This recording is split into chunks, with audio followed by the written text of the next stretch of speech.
দৌলতখান উপজেলার দক্ষিণ জয়নগর ইউনিয়নের খায়েরহাট রাস্তার মাথায় চাঁদাবাজ সালাউদ্দিন, রিপন, রুবেল, আরিফ গঙ্গা ঈদ উপলক্ষে অটোরিকশা থেকে 200 টাকা চাঁদা দাবি করলে ভুক্তভোগীর পিতা মনির চৌকিদার ছুটে আসতেই চাঁদাবাজরা রড দিয়ে পিটিয়ে মাথা ফাটিয়ে দেয়। জানা যায়, মনির চৌকিদারের অটোরিকশা চালক ছেলে সিয়াম থেকে আওয়ামী লীগ চাঁদাবাজ রুবেল, আরিফ গঙ্গা বড় ভাইয়ের জন্য 200 টাকা চাঁদা দাবি করে।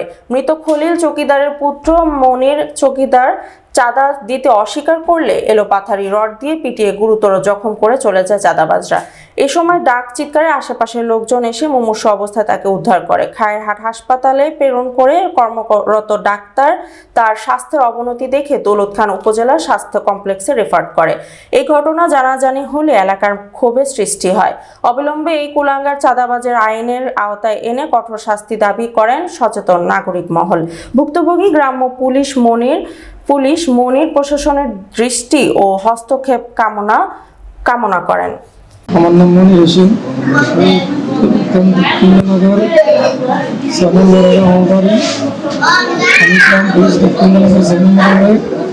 আমার বাবা খলিল রহমান মৃত, দীর্ঘদিন গ্রাম পুলিশ ছিল, সততার ভিতরে চাকরি করছে, জনগণের ফাঁসির কাজ করছে।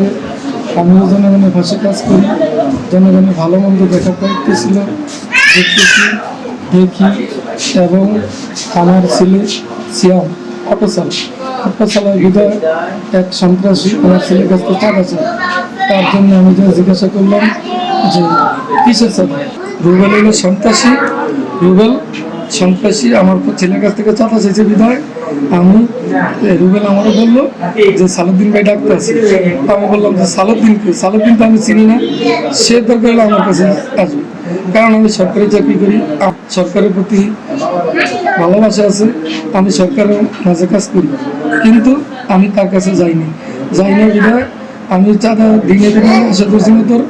সেখান থেকে আসার পথে আমার ডাইকে নিয়েছে সালাউদ্দিনের ডাইকে নিয়ে, সালাউদ্দিনের দ্বারা থেকে অর্ডার দিছে যে রুবেলের, রিপনের, আরিফের তিনি সন্ত্রাসীকে অর্ডার দিছে সালাউদ্দিনে যে এরা এলো পাতালি ফিডা, আমার এলো পাতালি ফিডে গায়ে বাড়ি দিছে এবং মাথায় বাড়ি দিয়ে মাথা আড়াই লাইছে, মাথা ফাড়ে আমার ক্ষত বিক্ষত করছে। তাৎক্ষণিক আমি সাথে সাথে ওকে নিয়ে গেছি। আমি বিচার চাইতেছি সালাউদ্দিন, রিপন, আরিফ, রুবেল সন্ত্রাসীকে আমি বিচার চাইতেছি সরকারের কাছে।